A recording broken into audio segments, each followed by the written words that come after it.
Every system has a starting point. Every empire has a first experiment. Every structure, a first design. If you want to understand how wealth was built across the Atlantic world, you have to come back here to the place where it began.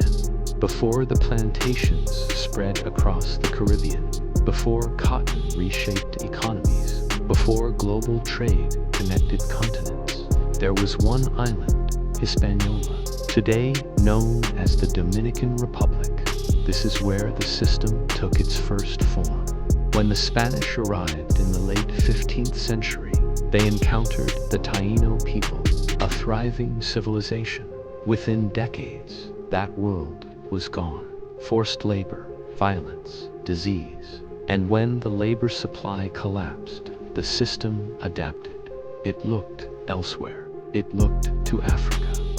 In the early 1500s, enslaved Africans began arriving on this island, not as workers, as property.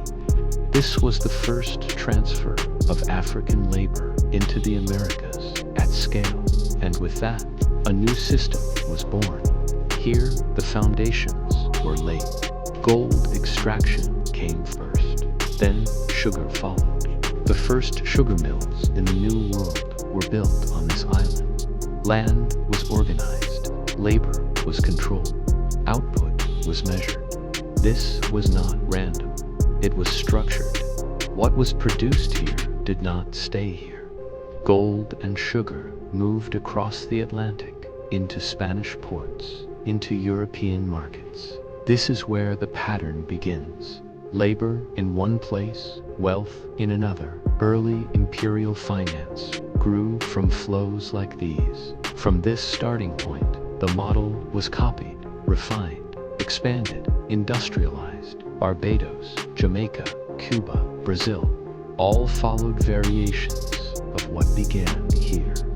The plantation was not just a location, it was a system blueprint. So when people ask where global inequality comes from, you don't just look at today, you trace the structure back.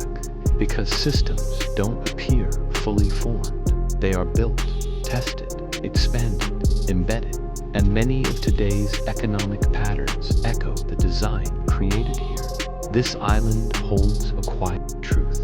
Before the scale, before the wealth, before the empires expanded, there was a beginning, a place where land, labor, and control were first brought together into something repeatable, something powerful, something that would spread and shape the world that followed.